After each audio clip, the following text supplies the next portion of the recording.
I just remember that moment of stepping behind the line and just seeing the absolute war zone that the West Front had become. Capitol Police Officer Caroline Edwards recounting the moment rioters breached police lines at the U.S. Capitol on January 6th of last year. Her powerful testimony playing out in prime time in the first of a series of public hearings on the investigation into what led up to the chaos of that day.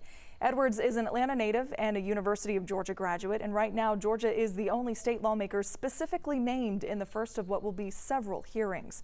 Joe Hinkie takes a look at the role Georgia will play during the January 6th House Committee hearings.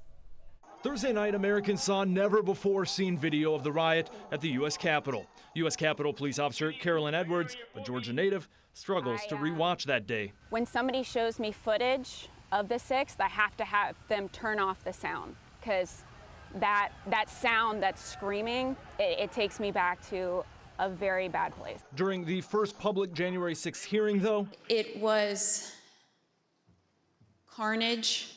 It was chaos. Edwards described what she experienced alongside her fellow officers. I mean, I saw friends with blood all over their faces. I was slipping in people's blood. Edwards, seen here on body camera footage, would be overrun, suffered a traumatic brain injury, and knocked unconscious at one point, but continued to try to defend the Capitol. She mentioned her Marine grandfather, who was wounded in the Korean War. I would like to think that he would be proud of me, proud of his granddaughter that stood her ground that day and continued fighting, even though she was wounded, like he did many years ago. And during her comments, Republican Congresswoman Liz Cheney previewed the role Georgia will play in hearings later this month. You will hear additional details about President Trump's call to Georgia officials, urging them to, quote, find 11,780 votes that did not exist. Cheney was pointing to testimony expected the week of June 20th from Secretary of State Brad Raffensperger and his office's Chief Operating Officer Gabriel Sterling, who 11 Alive confirmed have been subpoenaed by the committee.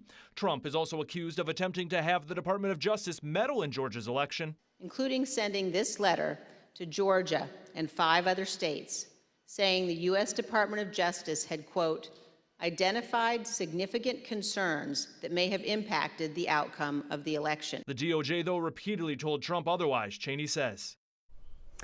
Georgia was also referenced Thursday night as Cheney detailed lawsuits filled with unsupported election claims that were filed in Georgia on Trump's behalf.